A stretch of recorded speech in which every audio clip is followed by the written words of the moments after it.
Part 3 better than Part 2 and Part 1. Truly brought to you by my patrons. Check the description for how you can support me. Camping and hiking in the West Australian bush. Plenty of fun tips, beautiful footage and photos. Me going up the Swan and Avon River. It's for better suggestions because I will be doing more of this. Took me Enjoy. a quarter of an hour to make that fire, heat up the hot water, boil it, and make a coffee. Things we take for granted. Sun's up now. It's probably about 9, and I can't decide whether to go deeper down the river that I really want to do, the hike. I want to do 6 hours because yesterday I only did about 3-4 hours, or just sit here and enjoy the peace and quiet. I think I'll go for the hike.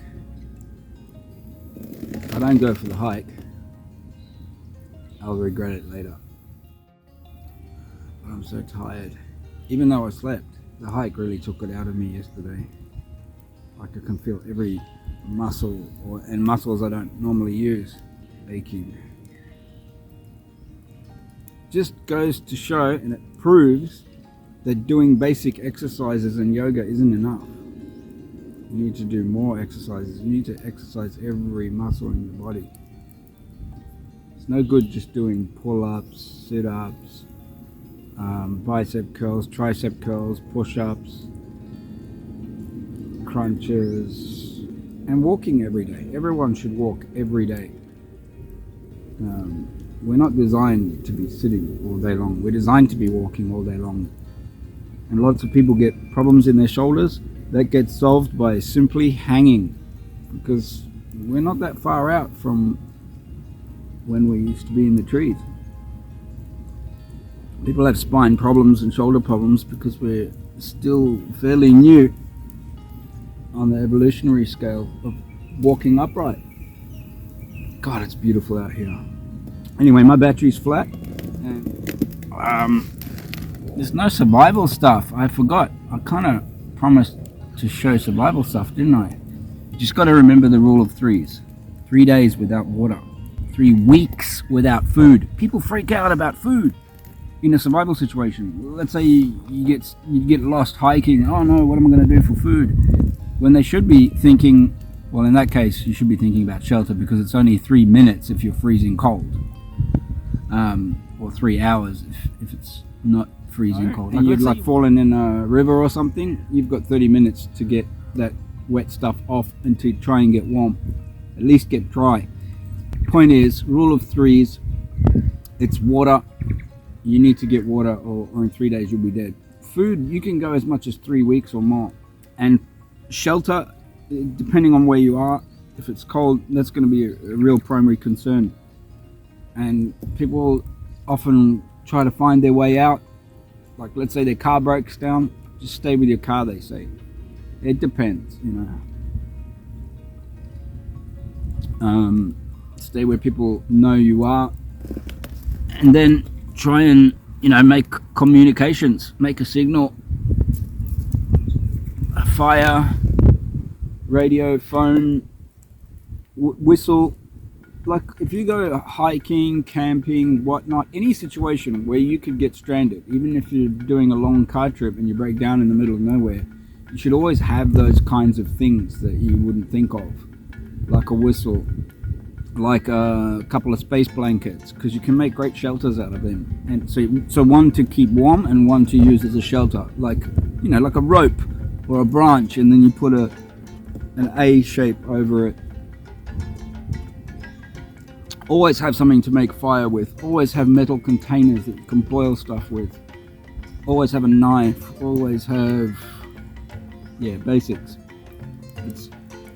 It's not, survival isn't that hard.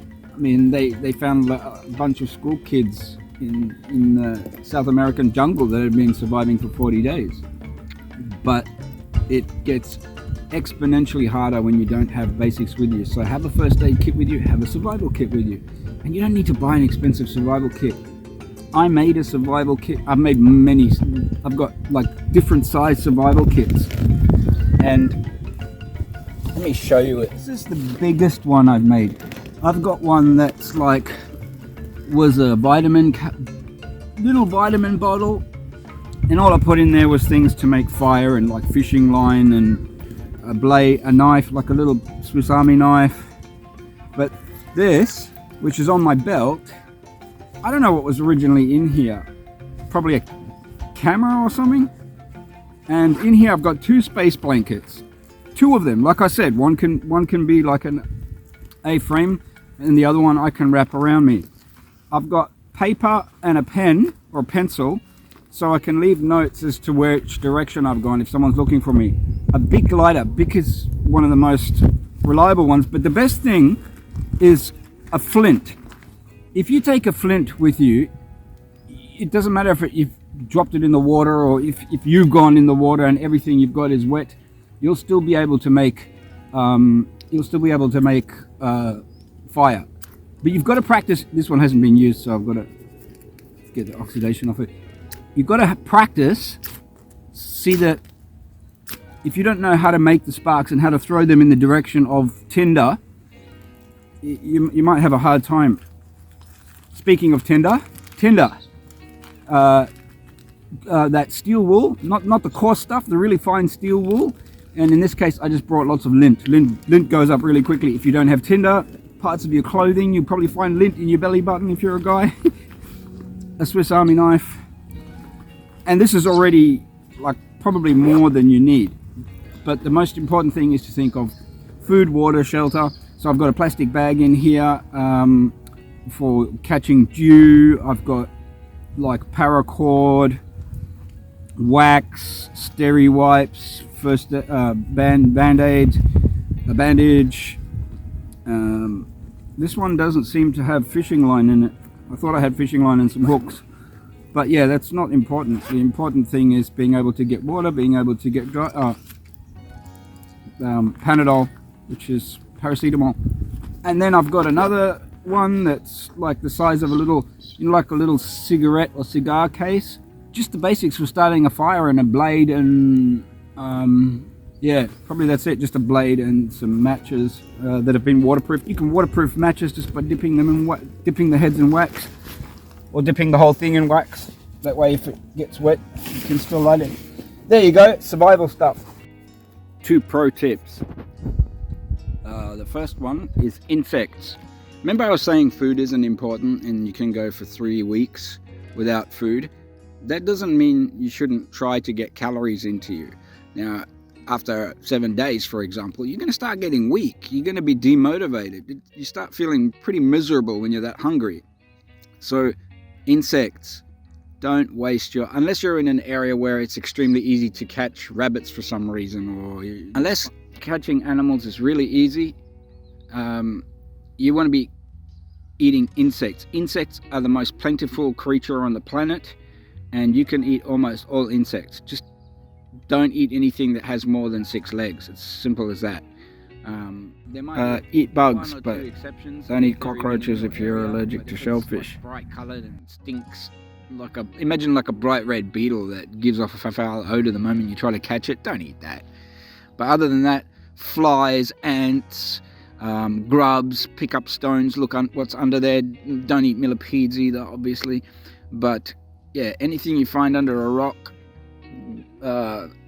eat it. Insects are 60 to 80% protein. Insects are 60 to 80% protein. That rabbit you wasted, 2 days worth of energy chasing and throwing a rock at, only gives you 20% protein. Meat is only 20% protein. Insects up to 80% protein. Pro tip number 2. See this mug you've been seeing me drink out of? Don't do that. The only reason I've got this mug is because I don't have my big steel, camping mug that I used to have. I lost heaps of stuff when I moved over here. I just couldn't bring it all. So I had to boil. See that? I hope it's in the shot. But see that shallow pot? That stupid shallow frying pan with the handle that moves, because that's how it gets folded up. I had to boil my water in that, and then it's a hassle. You got to be careful not to spill it, which I had to pre-warm in the coals. Otherwise, point is, have a steel, not aluminium. Make all your camping stuff, steel, not aluminium. Have a big steel cup, because that way you can just put it straight on the coals. And it's good too for survival and hiking. You could put your survival stuff right in the cup to save space. So if you've got a little backpack, you just put fire stuff and a knife in the cup, and maybe a space blanket. That's the bare minimums. Just need a knife and stuff to start a fire, because you can always make a shelter out of stuff you find in the bush. Peace, love, and mung beans. Paxus out. What the is all this? Where's the hiking you promised? If this is ever a problem for you, just look below. There's chapters. You can skip ahead. I'm on the hike. Probably about halfway as far as I can go before I have to start going back. Maybe even less. Maybe a quarter of the way, because I've just walked non-stop. But I'm already further than I did in 2-3 hours yesterday. Because yesterday I was stopping everywhere looking at stuff. Isn't that beautiful? A whole flock of storks just flew off, but it was too quick to show. Well, now I'm 100% sure that I've not been this far yesterday. That's pretty lame. Considering they used to have an event down here, I'm sure this would have got put in after they cancelled that. And here, they can clearly put things across here and actually lock it. There. There's something. It's like a shed with a solar panel. So, I wonder what it is. No, I can't even listen to myself doing that. I've got a phobic thing. It's hearing mouth sounds. I can't stand it. It irks me. So even watching this, listening to my own voice while I'm chewing, I can't. So all this rest of the footage, I might have to chop it up. Look at that. I really want to know what's in there. Do not disturb survey mark is located blah blah meters from here on bearing of. It doesn't even say. That's ridiculous. But let's go up and have a look what this shed is. I don't get it. I had to put stairs in when you have to come here on foot or horse. Oh, wait a minute. Maybe there's another path up there. See how unfit I am? That little climb, it's a gouging station, by the way. That little climb has me breathing heavier. And it's for measuring stream flow. Seems like a lot of trouble to go to. A lot of taxpayers' money, of course. See the mast and the solar panel. It always makes me wonder if it takes just one panel like that, and that's not even a meter by meter, to power whatever equipment they've got in there and to send the phone signal. How good are the ones you're putting on your roof? Hey guys, I almost didn't show this because, of course, to us Australians it's not special, but these grass trees that we always used to call blackberries, but then of course decided no, it's not appropriate. Now they're called grass trees. And these amazing plants. The trunks are almost always black because they survive bushfires, and the inside of them is made up of these like weird scales or chip-like structures. Look, this is the inside of one. That's the ring around. And even the grass-like leafy type structure things are amazing. They're like a rectangular prism, like a square shape, and they break off really easily. And then there's that stem in the middle that's, they said, looks like a spear, or it's actually like the fruiting part of the plant. Anyway, they're cool. It's a part of Australian landscape that's the one thing that makes the Australian bush look different from, if I was, say, looking at African bush. This is probably the widest I've seen it.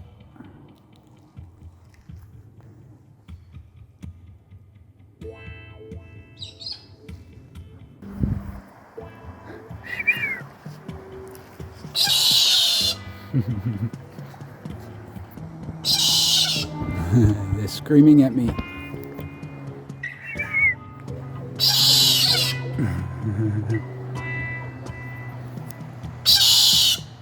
Those are Galahs for you non-Aussies. Maybe they've got a nest.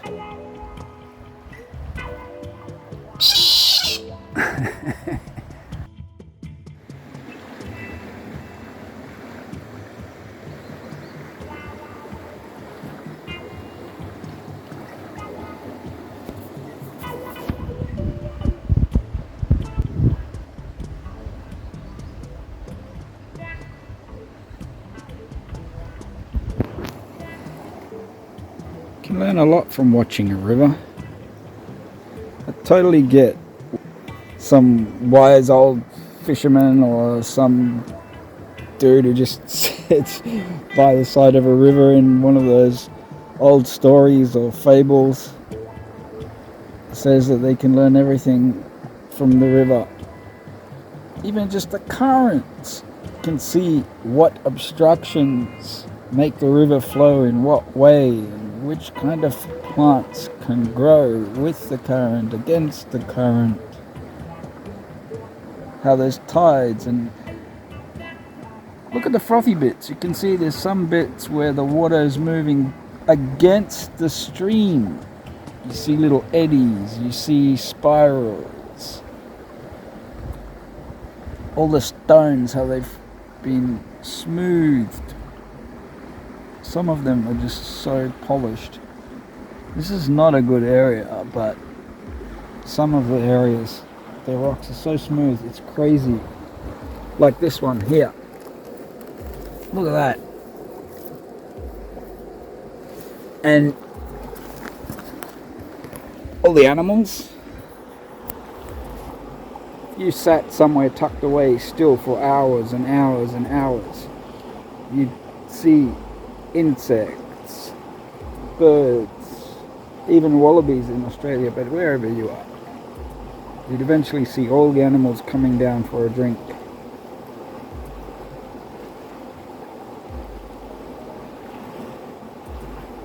See, it just did something I'd never seen before. Formed a total little wave with a full crest. I've been sitting down here for 10 minutes already, and I'd never seen that happen. Yesterday there was a spot I was watching on the river. I thought it was one of those diver birds that had gone under, because there was literally bubbles. And I kept watching and watching, and I looked both sides and all around in case it came up miles from where I thought it would come up. Never came up. And that spot just had a weird, turbulent thing going on, and it literally was putting up bubbles. Anyway, this is probably boring for you guys. So, peace, love and mung beans. I'm having a blast on my hike. This is also where I had some fun doing those rock balancing sculptures.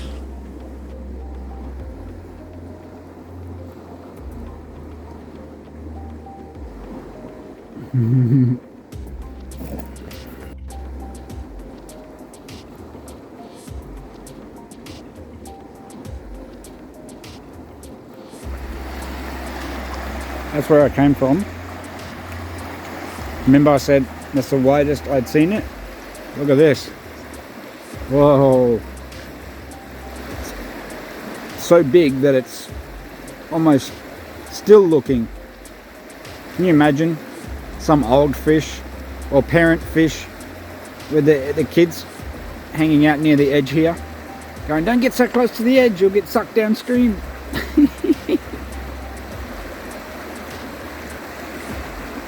I haven't seen any fish here, but to be honest, I haven't been looking. And also the water's so brown, you can barely see the rocks down there. I wonder if there is fish. There'd for sure be yabbies in the stiller bits. I don't know why I say that, because I've seen no evidence of yabbies, but I just figure there's yabbies everywhere in Australia. Something for the next person who comes through here.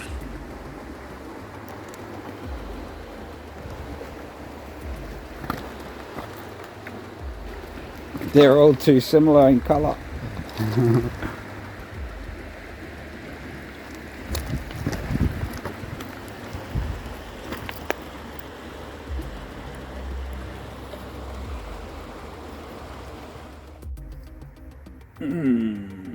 Yeah, well, I just realized, okay, so that's the sun there. I just realized it's 2 o'clock, and that means I've been out 3 hours, so I should probably go back to make it by like 5:15, 5:30 sunset. I don't think I've made it into that Wolleyunga National Park yet, because I expect eventually to find another kind of path like this off to the left, and that would let me know that I'm in there. But yeah, it's a shame.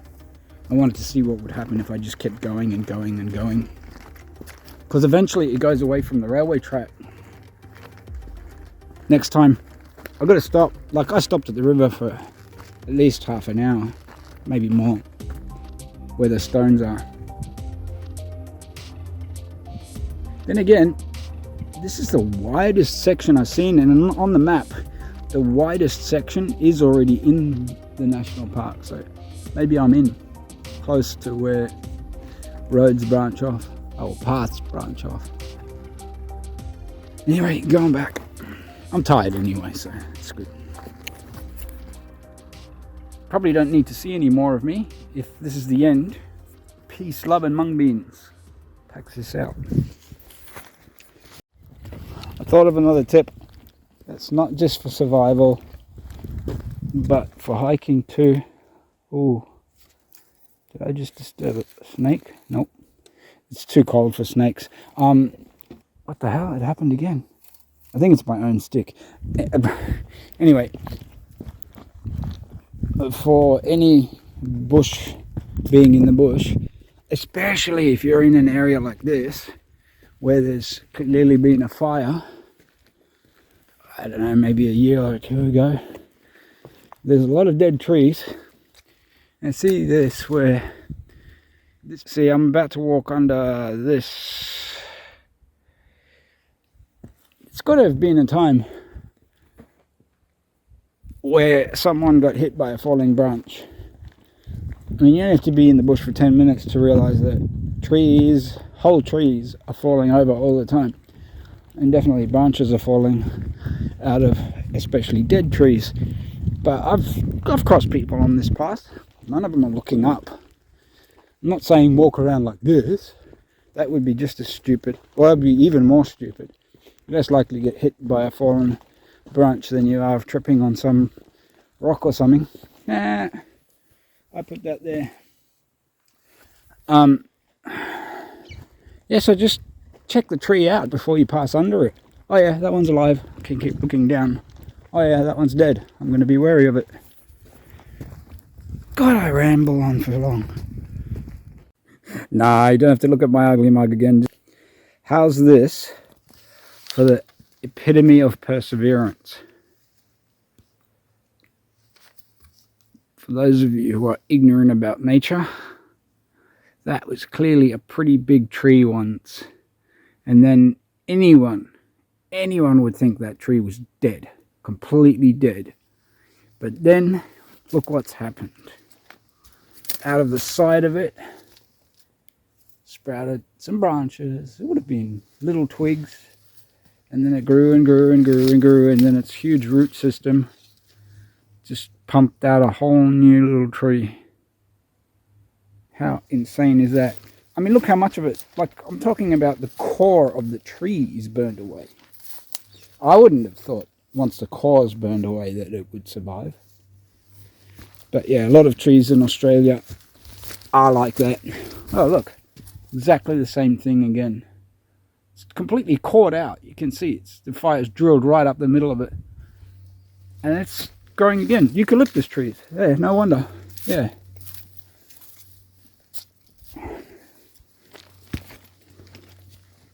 They can do that. Just more of the same. So here's the dead tree. Been dead for ages. Died in the fire. Yep. It's a goner. But look. It's done the same thing. Finally, the ducks didn't fly away. Usually they do. So throughout this hike, in the shrubs, I saw many little brown birds, but then I saw this incredibly blue, shining, iridescent, bright blue one. It was so amazing, I literally gasped. Please let me catch this blue bird. It is so blue. I went, I literally gasped. Look at that. Ah, it's a shame the camera doesn't show it. So skittish. This is what I was looking at. It's called a Splendid Fairy Wren. Totally amazing.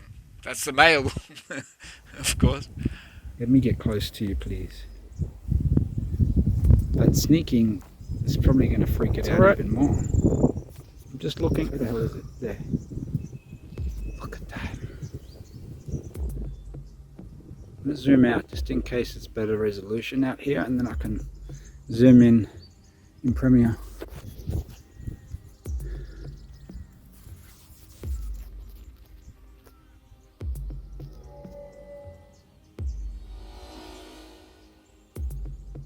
God damn it. Yeah, they don't like being checked out. They're really skittish. Finally spotted some wildlife, but I can't tell what it is. Must be a root. We don't have anything that big that would be out here. But of course now it's standing perfectly still. It's that brown bird. So I was taking another rest underneath a tree, and then bits of tree was falling on my head. I looked up. Is this fella having snacks?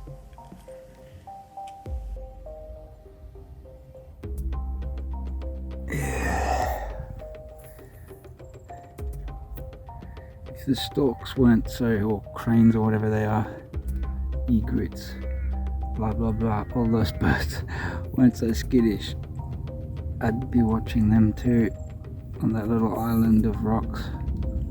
But they just fly away as soon as you get here. God knows why. I mean, do they remember being hunted? What the hell? I wish I could sit here for an hour, but I've got to get back because the sun's setting.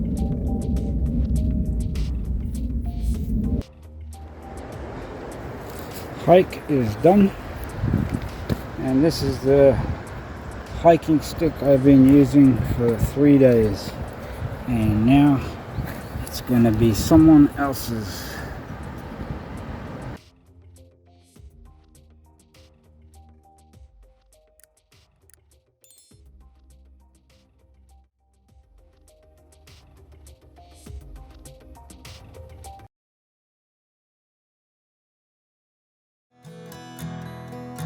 No, I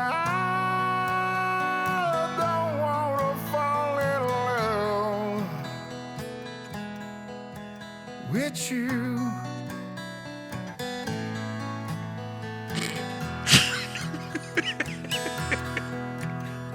Ah, I love you, Jack. Nobody That's Tenacious D doing Wicked Game.